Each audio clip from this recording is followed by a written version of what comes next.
제가 지난 성탄절에 기도 중에 기도하고 있는데 갑자기 이 단어가 떠올랐다고 그랬죠. 재건이라는 단어입니다. 다시 한번 말씀드리고 싶어요. 그 기도하던 중에 느헤미야가 떠올랐고 이번 2025년도 마지막 주일 예배 때 느헤미야에 관한 말씀을 전해야 되겠다 생각을 했는데 돌아 나오면서 떠올랐던 단어가 재건이라는 단어인데, 그래서 제가 이 재건이라는 단어를 사전에서 찾아봤어요. 그랬더니 허물어진 건물이나 조직 따위를 다시 일으켜 세우는 것, 없어지거나 쇠퇴한 이념이나 사상 따위를 다시 일으키는 것, 어떤 조직체나 사상 따위를 다시 조직하는 것. 자, 공통적인 게 있죠. 다시 일으켜 세우는 것, 다시 일으켜 세우고 다시 조직하는 것, 이거를 재건이라고 합니다. 이런 뜻의 단어예요. 그러니까 중요한 것은 다시 일으키고 다시 조직하다, 이런 뜻의 단어가 재건이라는 단어인데, 여기서 제가 중요하다고 말씀드렸던 게 다시라는 거예요. 다시 뭘 새로 시작하는 게 아니라 그냥 있었던 상황에서 허물어지고 무너지고, 또 내가 여태까지 해왔는데 제대로 하지 못한 그 모든 것들을, 그 무너졌던 것을 다시 복구하는 것, 이것이 재건이다, 이런 의미로 제가 단어의 뜻을 받아들였습니다. 그래서 이것이 2025년도 하나님께서 우리에게 주시는 정말로 귀한 메시지구나 라는 생각을 하게 된 거예요. 여러분, 우리에게 있어서 믿음 생활, 여러분 기도 생활 하고 계세요? 전도하고 있습니까? 여러분 예배 재단 제대로 쌓고 있어요? 봉사는 여러분 어떻게 하고 있습니까? 다 잘 해오셨겠죠. 다 좋습니다. 근데 이것이 있었던 것이 있고 조금이라도 다 실천하고 살아왔거든요. 우리는 다 해왔습니다. 그런데 나의 믿음의 노력 중에서 여태까지 내가 해오면서 구멍난 부분들이 있단 말이에요. 허물어진 부분들이 있어요. 그거를 미장하고 메꾸고 다시 재건하자는 거예요. 여러분, 그래서 그런 노력이 내년도에 이어질 거라고 저는 생각을 합니다. 하나님께서 저는 이런 생각을 했어요. 우리가 뜨거운 여름날, 봄 시즌이 있었을 때 여기가 꽉 찼었거든요. 꽉 찼어요. 꽉 찼었던 때가 있었어요. 그죠? 다른 교회에서 보면은 뭐 고만하겠지만 우리 입장에서는 많이 왔었어요. 근데 지금 많이 빠지고 있어요. 근데 왜 이런 것을 주셨을까? 이런 부분을 주셨을까? 그리고 그런 가운데서도 지금 이 자리에 예배드리고 있는 우리는 어떤 의미로 하나님께서 이해하고 계실까? 여러분, 그래서 우리는 이 자리에 지금 앉아 계신 여러분들은 대단하다고 생각하고요. 저는 지금이 바로 지금 이 시점에서 다시 준비하고 시작하는 때다라고 생각을 합니다. 그래서 다 좋아요. 모든 것이 다 여태까지 했던 거 다 좋은데, 내년에는 메꾸고 다시 세우는, 다시 재건하는 그런 한 해로 하나님께서 이끌어 가실 거다라는 생각을 합니다. 여러분, 우리는 시간이라는 물리적인 흐름 속에 살고 있어요. 시간. 그 물리적인 흐름 속에 어떤 것을 결정하고 또 매듭짓기도 하고 그런 때가 도래하죠. 그죠? 그런 의미에서 오늘 2025년 마지막 주일이라는, 어찌 보면 인류 역사의 한 페이지가 그 역사의 뒤안길로 넘어가는 그 시점이거든요. 그래서 2025년 마지막 주일 예배로서 마침표를 찍게 되는 그날인데, 이제 딱 3일 남았잖아요. 2022년도도. 그 마지막 3일 동안에 정말로 내가 필요한 것이 무엇인지, 저는 두 가지가 꼭 필요하다고 생각합니다. 기억하세요. 첫 번째가 매듭을 짓자. 모든 것을 매듭을 짓자. 예전에 말씀드렸죠. 또 한 가지는 반성입니다. 매듭 짓기와 반성이라고 생각해요. 올해 지나가기 전에 사람들과의 관계이든 일적인 관계이든 신앙적인 관계이든 모든 것을 좋고 아름답게 매듭 짓는 한 주가 되길 소망합니다. 또 한 가지가 뭐라고 말씀드렸어요? 반성하자.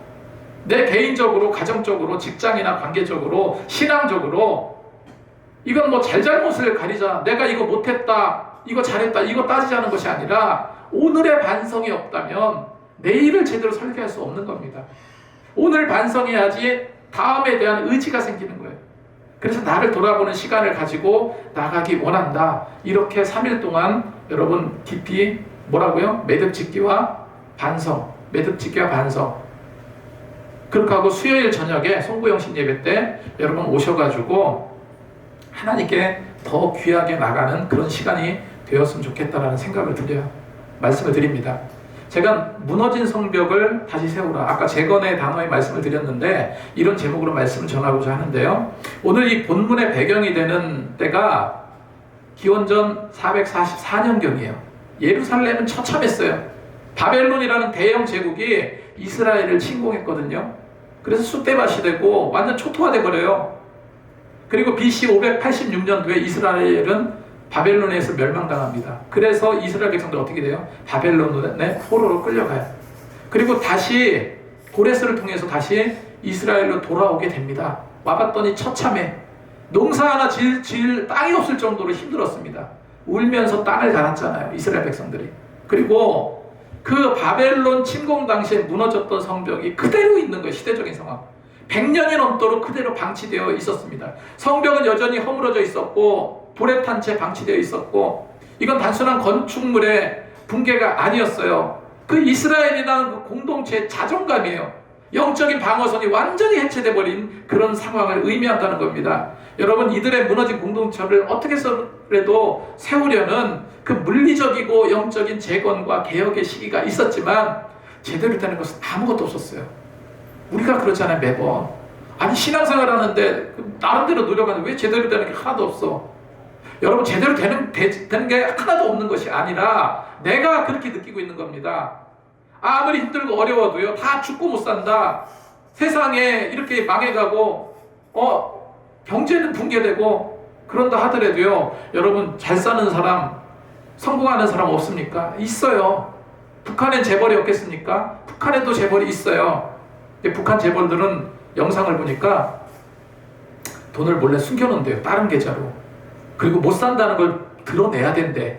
그래야지만 문제가 안 생긴대요. 어쨌건 북한에도 재벌이라는 게 있어요. 이렇게 재생불가할 것 같은 그 이스라엘, 모든 것이 초토화된 그 참혹한 상황 속에서도 성공가도를 달렸던 사람들도 분명히 있었습니다. 그 대표적인 인물이 바로 느헤미야라는 거예요. 느헤미야는 당시 페르시아 궁전에 살았습니다. 높은 벼슬을 얻었어요. 그로 인해서 풍요하고 안락한 삶을 살고 있었어요. 이 역사를 보면 되게, 바벨론에 멸망당했다가 또 바벨론을 누가 쳐요? 페르시아가 치잖아요. 그러니까 바벨론에 처음에는 이스라엘 백성들이 종살이 하다가 이제 어디로 종살이가 되는 거예요? 페르시아가 바벨론을 이겼기 때문에 페르시아의 종살이를 하게 된 겁니다. 그런 역사적인 상황들이 있었어요. 그 높은 벼슬로 인해서 그냥 안락함과 풍부함으로, 풍만함으로 살 수 있었어요. 누구나 우러러보는 그런 관직이었고, 그냥 그렇게 풍요롭게 살아도 나쁜 짓 하는 거 아니잖아요. 나쁠 거 하나도 없는데, 느헤미야는요, 고국 예루살렘에 그 전쟁의 상흔으로 초토화된 그 황폐한 조국의 현장을 간과할 수가 없었던 거예요. 가슴 아파 했던 겁니다. 울며 하나님께 기도했던 거예요. 그런 느헤미야의 모습을 보고 페르시아 왕이 어떡합니까? 그래, 네가 원하는 바가 그거니 예루살렘으로 가라. 가서 성벽을 쌓든 뭐를 쌓든 너 그대로 해. 허락을 합니다. 그 허락이 쉽게 나올 수가 있는 게 아니었어요. 그럼 무엇이 있었습니까? 여러분, 첫 번째로 느끼게 될 것이 바로 느헤미야의 기도의 힘이 있었어요. 느헤미야는요, 성경을 보면 수개월간 금식하면서 기도했다고 그랬어요. 수개월간. 여러분, 그렇게 기도하신 분 계시죠? 그죠? 네. 수개월간 금식하면. 왕의 질문을 받을 때도 하늘의 하나님께 묵도하며 지혜를 구했다고 그랬어요. 그뿐만이 아니에요. 치밀한 준비를 했습니다. 여기서 가장 중요한 것이 뭐냐면요, 느헤미야 2장 8절에 있는 말씀처럼 내 하나님의 선한 손이 나를 도우심으로, 이렇게 고백을 해요. 내 하나님의 선한 손이 나를 도우심으로. 다시 말해서 하나님의 선한 도우심으로 예루살렘 성벽을 재건할 기회를 얻게 되었다. 여러분, 이렇게 하나님과 동행하고 기도하며 나가야 될 줄로 믿습니다. 그렇다면 이 느헤미야를 통해서 우리가 무엇을 배울 수 있을까? 첫 번째로요, 냉철한 자기 성찰을 통해서 현실의 상처를 직시해야 됩니다. 이 상처 받지 않고 목회하는 법, 이런 게 있었으면 좋겠어요. 여기 터지고 저기 터지는 게 사실은 목회자와 사모입니다. 네, 기도 많이 좀 해주세요. 내년도 또 힘차게 가려면 여러분들의 기도가 필요해요. 자, 현실의 상처를 직시해라. 우리가 내년으로 넘어가기 전에 여러분, 우리 지금 상황을 직시하자는 거예요. 직시해야 된다는 겁니다. 저 역시 지금 냉혹하게 받아들이고 있어요. 현실을 직시하고 직면하면 뭐가 생깁니까? 방법이 나오게 돼요. 느헤미야가 그랬다는 거예요. 느헤미야는요, 예루살렘 도착하자마자 그냥 막 요란한 무슨 환영식 한 것도 아니에요. 뭐 어떻게 하자 막 그냥 들썩들썩대고 막 모든 것을 진두지휘하고 이러지 않았어요. 느헤미야가 제일 먼저 예루살렘에 도착하자마자 한 일은 뭔 줄 아세요? 사흘간의 침묵의 때를 기다렸어요. 그리고요, 예루살렘에 소리소문 안 내놓고 갔다는 얘기예요. 그리고 밤이 되었을 때 아무에게도 알리지 않고 자기 혼자서 홀로 무너진 성벽을 시찰하러 나갔던 겁니다. 오늘 12절 말씀에 내 하나님께서 예루살렘을 위해서 무엇을 할 것인지 내 마음에 주신 것을 내가 아무에게도 말하지 않냐고, 아무에게도 뭐하지 않고요, 말하지 아니하고 밤에 일어나 몇몇 사람과 함께 나갔다 했어요. 여기서 시찰하다라는 말은요, 샤바르라는 단어입니다. 굉장히 독특한 단어예요. 부서지다는 의미도 있고 자세히 살피며 희망을 품다라는 거예요. 그러니까 나 개인적으로 생각한다면 25년 동안 무조건 행복하진 않았을 거 아니에요. 내 안에 상처난 거, 그 다음에 또 스트레스 받는 거, 뭐가 잘 안 돼서 내 자존감이 떨어지는 그런 모든 멍든 것들 있잖아요. 그런 것들을 어떻게 했다는 거예요? 그걸 자세히 살펴보는데 그 자세히 살펴보는 그 가운데서 희망을 품다라는 단어라는 거예요. 독특한 단어죠. 이 샤바르라는 단어입니다. 다시 말해서 느헤미야는요, 무너진 돌돔이 성벽을 쌓았는데 그 무너진 돌덩이라는 그 절망적인 팩트를 보고요, 그 사실을 하나하나 살펴보면서 거기서 뭐를 봤다는 거예요? 희망적인 미래를 보았다는 거예요. 여러분, 그런 마음이 여러분에게 있게 되기를 소망합니다. 예루살렘 성벽이 어느 정도로 망가졌는지 아세요? 13장 14절을 보니까 그 밤에 골짜기 문으로 나가 용종으로 본문에 이르는 동안에 보니 예루살렘 성벽이 다 무너졌고 성문은 불탔더라 했습니다. 불탔더라. 그래서 느헤미야는 적들이 표적이 되지 않게 밤에 몰래 성벽을 보는데 이 골짜기 그 문을 나가서 용정 샘물이라고 말하는 그 샘물을 지나서 보니까 완전 쓰레기장처럼 방치되어 있었다. 출입할 수 없을 정도로 막혀 있었다라고 이야기합니다. 게다가 14절 말씀에 앞으로 나아가 샘문과 왕의 못에 이르러서 탄 짐승이 지나갈 곳이 없더라. 그러니까 문이 있긴 있는데 그 문이 얼마나 무너져서 회파되고 좁아졌는지 나귀를 타고 들어갈 수 없을 정도로, 그 정도로 협착해 있었다, 이렇게 말하고 있는 겁니다.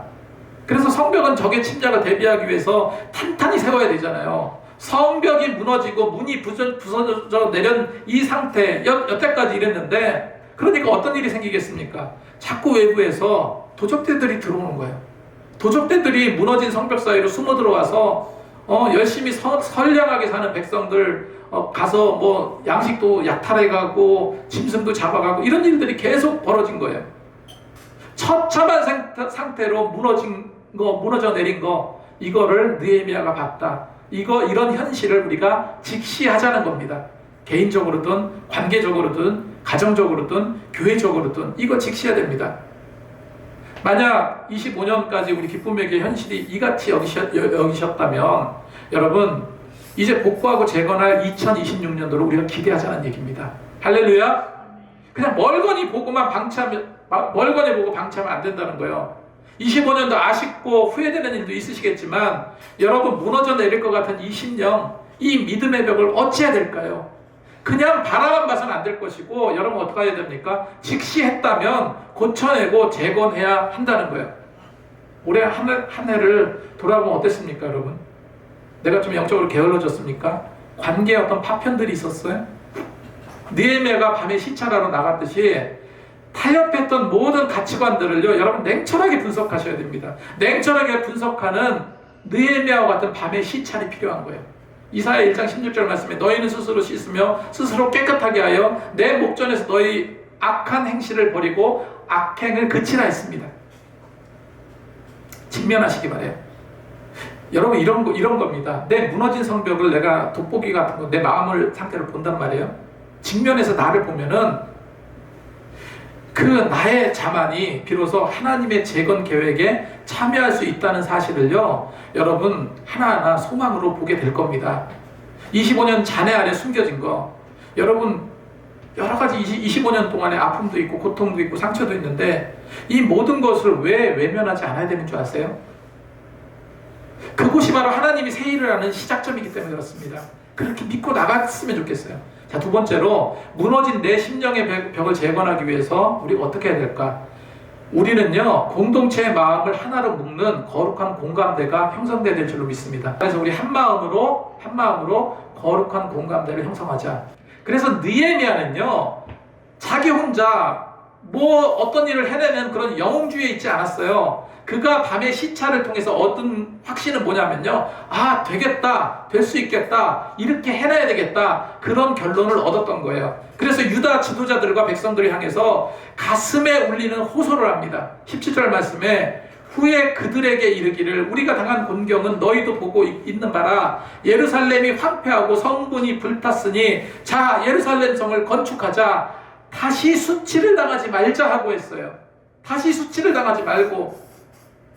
느헤미야는 이스라엘 백성들에게요, 너희가 게을러서 성벽이 이 모양 이 꼴로 이대로 방치되어 있다 비난하지 않았어요. 대신에 우리가 당한 공경이라면서 철저하게 우리 공동체로 이거를 다시 세우자라고 이야기하고 있는 겁니다. 그래서 특히 18절에 하나님의 선한 손이 자신을 도우신다는 그 간증을 나눔으로써 이제 어떡합니까? 백성들에게 일어나 함께 건축하자. 여기에서 일어나 건축하자 할 때 일어나가 히브리어로 쿰이라는 단어예요. 쿰.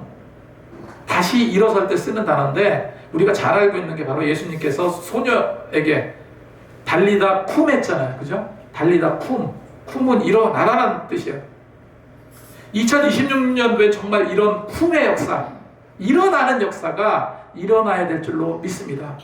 그러기 위해서 우리는 나홀로 신앙의 성벽이 아니라 함께 성벽을 쌓아가는 협력의 한 해가 되어야 될 줄로 믿습니다. 저는 분명히 자신하고 있어요. 올해를 거쳐서 올해 이런 과정을 거쳐서 내년에 성장하고 후년에는 아주 획기적으로 폭발적으로 성장할 거라고 좀 믿어요. 이거 현실 상황만 보지 마세요. 현실 상황만 보면 진짜 저도 상처납니다. 상처받아요. 노력했는데, 나름대로 기도했는데. 하지만 여러분, 하나님께서 우리에게 보여주신 건요, 내년에 대한 비전이지 지금 2020년도에 그 과정을 뒤돌아서 바라보라 말씀하지 않으세요.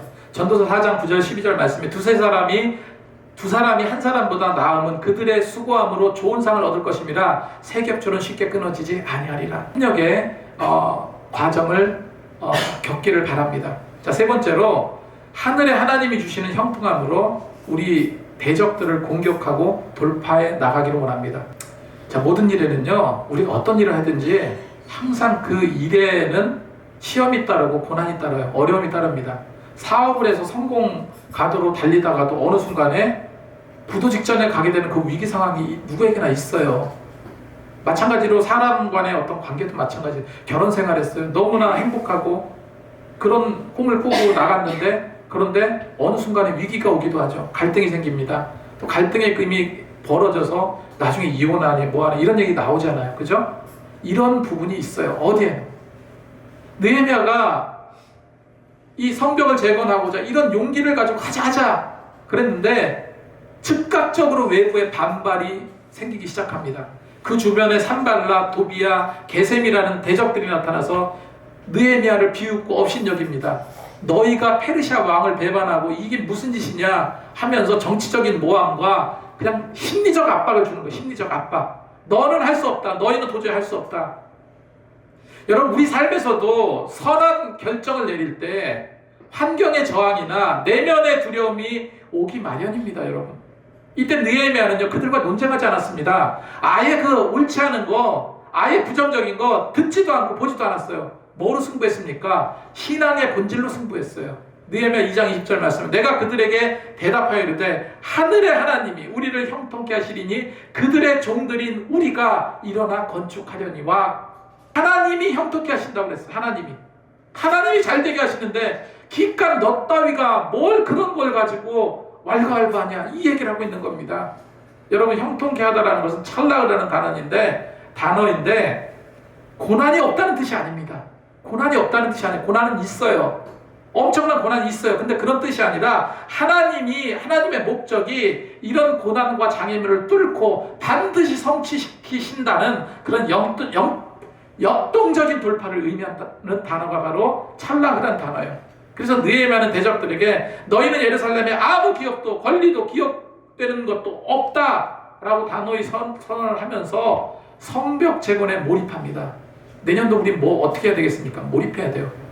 제가 그래서 다른 것보다 이렇게 제가 셀 리더 방을 만들었잖아요. 셀 리더 방을 만들었는데 몇 명 안 돼요. 그죠? 여러분 내년 2026년도에는 교회 안에서 딱 한 가지씩만 자기 책임을 질 수 있는 일을 하세요. 예를 들어서요, 이 꽃에 물 주기. 주일날 한 10분 정도만 일찍 오면 꽃에 물 주시죠. 제가 잘 못하겠어요. 그러다가 어떤 때는 뭐 일주일에 2번도 주다가 또 어떤 때는 몇 주 동안 못 주기도 하고 그래요. 여기 2개 있고 밖에 있고 또 여기 있고 4개만 하면 됩니다. 자, 이것도 하나의 일이죠. 그죠? 아, 교회 청소 내가 좀 하면 좋겠다. 와서 좀 하세요. 왜 안 합니까? 여러분이 주인인데. 제가 말씀을 아예 뭐 시험당할까 뭐 그럴 저기도 아니지만, 근데 교회 사역을 지금 요만한 분위기라서 뭐 목회자만 하는 그런 거 아니잖아요. 예를 들어 청소하는 게 있죠. 이런 거 있죠. 그 다음에 예배 가운데 헌금위원, 그 다음에 말씀 봉독하는 거, 여러 가지 일들이 있어요. 이거 어려운 일 아닙니다. 그런데 함께 어우러지면 너무 좋은 것들이에요. 그죠? 그런 것부터 우리가 하나씩 하면 어떨까 하는 생각이 들어요. 결과적으로 느헤미야는 성벽 재건을 몰입하면서 일을 함으로 인해서 느헤미야 6장 15절에 따르면 그렇게 여기저기서 방해하는데 불과 52일 만에 2달도 채 되지 않는 그 안에 성벽이 완벽하게 깔끔하게 단단하게 완공이 됩니다. 완벽하게 재건이 됩니다. 그걸 내년에 보자고요. 완벽한 재건 내년에 여러분 이룰 수가 있습니다. 그래서 2026년도는 정말 재건의 시간이 될 것이다. 느헤미야가 하나님의 이끄심으로 주변에 끊임없는 반대에도 불구하고 끝내 완성하고 완공했던 것처럼 여러분 우리가 분명히 하나님의 비전을 갖고 나갈 때 하나님은요 이곳을 재건시켜 주실 줄로 믿습니다. 이끌어 주시고 승리와 형통의 길로 세워 주실 줄로 믿어요. 그래서 정말 궁금해요. 여러분 1년 동안 어떠셨어요? 1년 동안 너무 순식간에 지나가 버려요. 근데 이런 말씀을 마지막으로 드리고 싶습니다. 어떠셨는지, 상황이나 결과가 어떻든지 반드시 기억할 게 한 가지가 있다는 거예요. 그건 뭐냐면요, 여러분 올해 아픔을 겪었을 수도 있죠. 눈물을 겪었을 수도 있죠. 실패라고 여겨지는 잔해가 있을 수가 있다라고 생각해요. 그렇게 내가 쌓아 올렸는데 쌓아 올렸던 내 심령에 성벽처럼 와르르 무너져 버렸어. 무너진 성벽에 성벽이 무너져 내리면 그 무너져 내린 그 벽은 뭡니까? 그냥 폐해집니까? 쓰지 못하는 겁니까? 무너져 내리는 성벽의 잔해라고 여러분 여겨서는 안 됩니다. 여러분의 아픔, 여러분의 눈물, 여러분의 실패, 모든 잔해가 쌓아 올렸던 모든 게 허물어졌다 할지라도 그것이 성벽에 무너진 잔해라고 여기서는 안 된다는 거예요. 하나님은 우리의 그 깨어지고 부서진 그 영적 성벽의 잔해들을요, 그 조각과 그 파편들을요 2026년도에 정말로 찬란한 비전의 성벽으로 쌓아 올리실 분입니다. 할렐루야. 그렇게 쌓아 올릴 재료로 분명히 삼으실 거예요. 우리가 이 사실을 알고 일어서자는 거예요. 교회적으로도 일어서고 여러분 개인적으로도 일어서고 여러분이 원했던 모든 것이 다 일어서는 그런 한 해가 되었으면 좋겠다는 겁니다. 그랬을 때 내년도에는 더욱더 여유 있게 기쁨으로 더욱더 우리가 소망 가운데 신앙생활 하지 않을까 이런 생각을 하게 됩니다.